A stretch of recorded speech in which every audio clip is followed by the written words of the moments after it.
میری کسی کی بیٹی بیمار ہے، اس ذکر کے صدقے میں اللہ اسے شفا عطا فرمائے۔ سب سے پہلے میں نہایت معذرت چاہتا ہوں کیونکہ پاک عرب سے لے کر کینچی تک سارا مین روڈ کا ابھی بھی میرا ڈرائیور گاڑی لے کر کہ سجاد شاہ جی کی مہربانی میں بائک لے کر یہاں تک پہنچا۔ مالک آپ کو سلام بر محمد و آل محمد بلند تر صلوات۔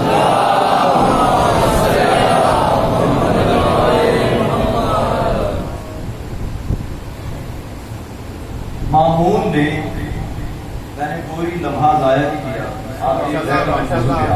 گزارش صرف اتنی میرا تھوڑا سا ساتھ ہے، کوئی تنقیدی گفتگو نہیں۔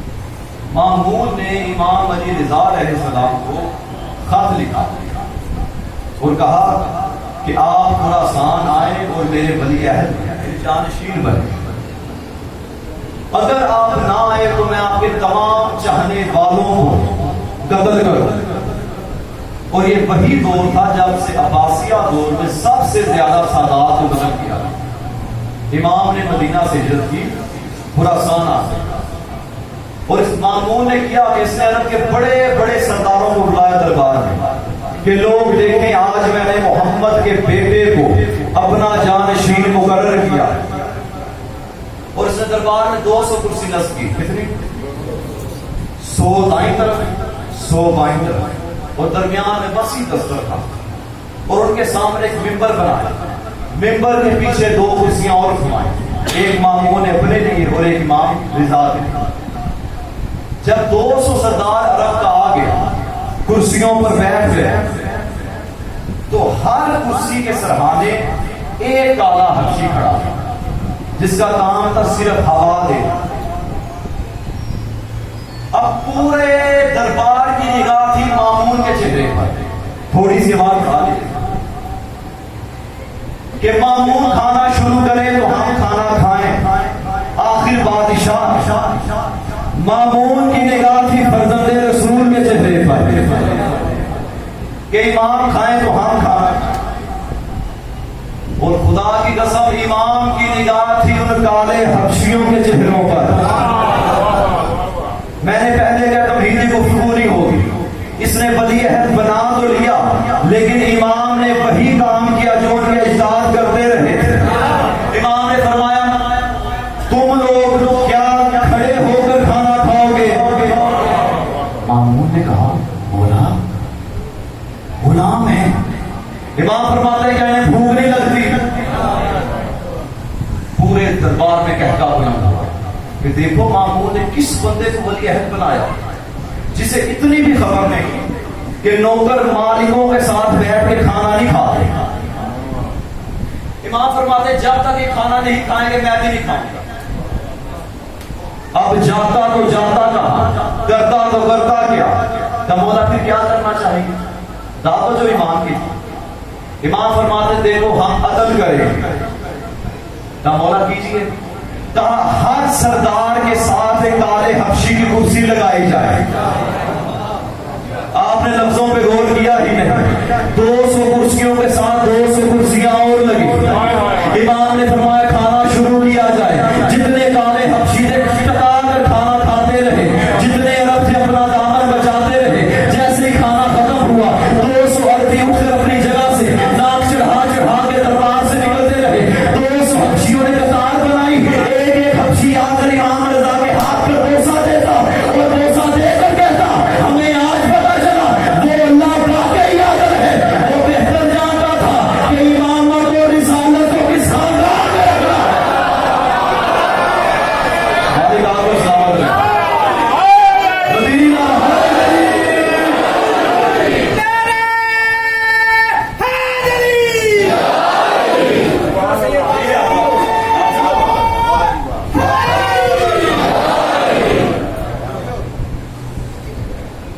کہ ہمیں آج پتا چلا اللہ میں بس بالکل ختم ہو سکتا۔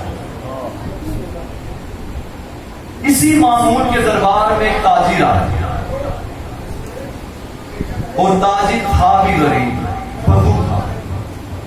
بدو جانتے کون ہوتے ہیں؟ جو عرب میں جھونپڑی میں رہا کرتے ہیں، جن کا ٹھکانہ کوئی نہیں ہوتا۔ یہ دربار میں آیا، اس نے آ کے دعویٰ کیا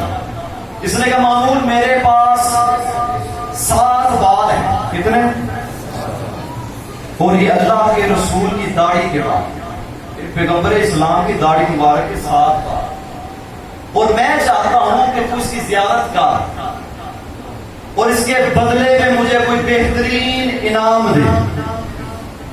ادھر سے امام رضا آیا، جیسے دربار میں نا امام فرماتے مامون تمہارے چہرے پہ پریشانی کیوں ہے، غصے میں کیوں ہے؟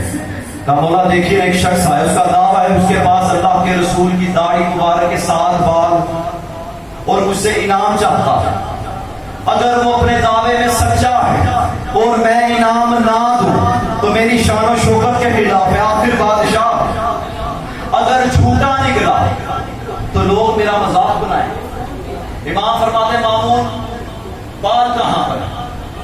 مامون نے اپنے مشیر سے کہا اسے لے کر آؤ، قریب آ گئے، اس نے ایک کپڑے کو ہٹایا، اندر ڈبیا تھی، ڈبیا کے اندر 7 بال۔ امام فرماتے میری ہتھیلی پہ رکھو، جیسے ہی مامون نے 7 بال امام رضا کے ہاتھ پہ رکھے، ہے اشارہ اگر سمجھ جاؤ، امام نے اپنی دائیں انگشت کے ساتھ 4 بالوں کو ایک طرف کیا، 3 کو ایک طرف کیا۔ امام فرماتے جملہ سنے گا ذرا پھر دیجیے گا، جملہ سن لیجیے۔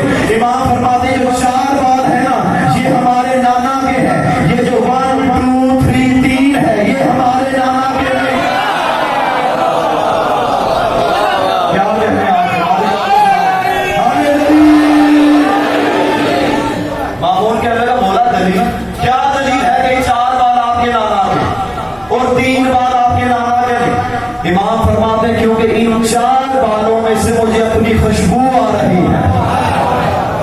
اس نے کہا مولا ہمیں خوشبو آتی نہیں، کوئی دلیل دیجیے۔ امام فرماتے دربار میں آگ روشن کرو، آگ کو جلایا گیا، اللہ 3 بالوں کو جو امام نے فرمایا تھا یہ میرے نانا کے نہیں، امام نے آگ میں پھینکے، تاریخ کہتی جیسے ہی آگ میں گرے گرتے ہی جل گئے۔ اب رہ گئے تھے صرف 4 بال، امام نے 4 بالوں کو ہاتھوں میں لیا، آگ میں نہیں پھینکا، صرف آگ کے قریب کیا، آگ ابھی بالوں سے بس ہوئی نہیں تھی، وہیں پہ گلزار ہو گئی۔ کیا کہتے ہیں بھیا ہماری رات کو سلامت رکھے۔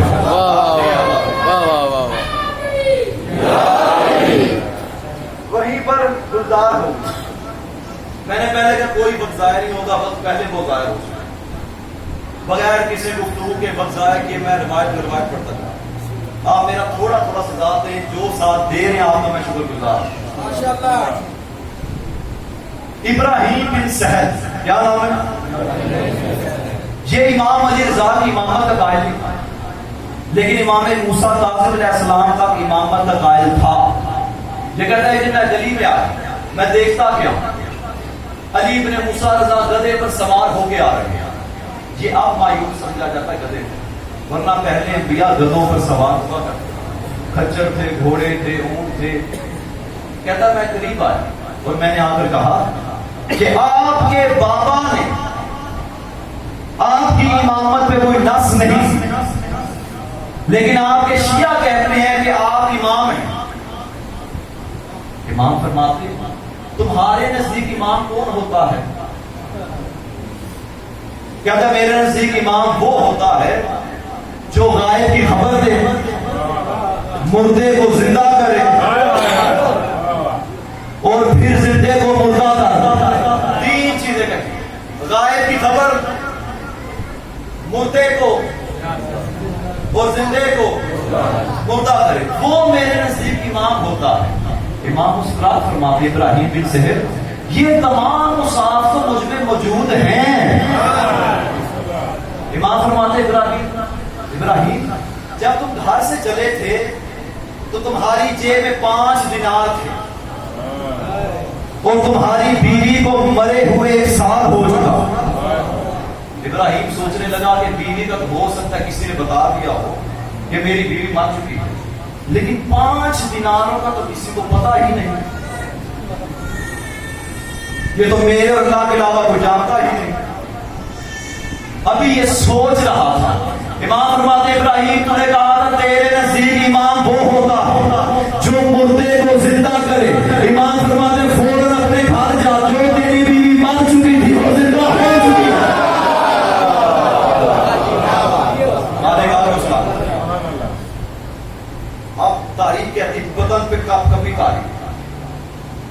مائیں ہوتی ہیں جن بچوں کو نہلاتی ہیں، چھوٹے بچے ہوں تو ان کا بدن اکثر کانپتا ہے، سردیوں میں ہونٹ بھی کپ کپ آتے ہیں، اس کا بدن یوں کپ کپ آنے لگا. کہتے 5 دیناروں کا بتا دیا، کہتے اپنے ہاتھوں سے دفن کر کے آیا تھا،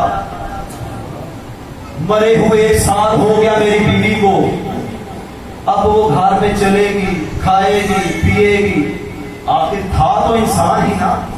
اب آپ کے سامنے کوئی مردہ اٹھ کے آ جائے 1 سال بعد تو آپ سوچیں آپ کی کیفیت ہوگی کیا؟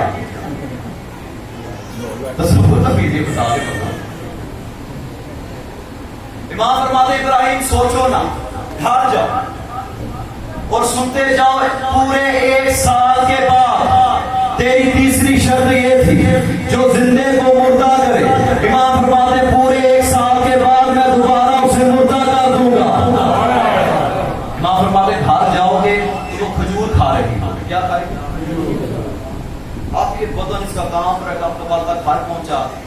اب یاد رکھے گا نہ بیوی تو مار چکی تھی، نہ بچے، نہ ماں، نہ باپ، نہ بہن، نہ بھائی، تنہا گھر میں رہتا، اپنے گھر کے سامنے کھڑا ہو گیا.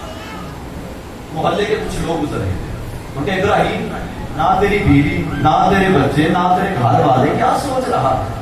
اپنے ہی گھر کے آگے کھڑا ہو کے جاتا کیوں نہیں؟ ابراہیم کہتے جو میں سن آیا ہوں نا، اگر تم لوگ سن لیتے تو ممکن تھا اس گلی میں ہی نہ آتے. اب کرتا تو کرتا کیا؟ ہمت کر کے دروازہ کھولا، کلمہ پڑھتے ہوئے داخل. اب جیسے ہی صحن کے بست میں درمیان میں صحن کے پہنچا، کہتے ہیں میری آنکھوں کے سامنے وہی منظر تھا جو علی رضا نے بتایا تھا. میری بیوی کھجور کھا رہی تھی. اب کھڑا ہو کر دیکھنے لگا. اب جیسے اس کی بیوی کی نگاہ پڑی، میرا شوہر آ گیا، جلدی سے اٹھی. کہتا میں دیکھ رہا ہوں، مٹکے کے قریب دیکھی، پیالے میں پانی ڈالا. میرے سرتاج آج اتنی دیر سے آئے. بدن لرز رہا تھا اس کا.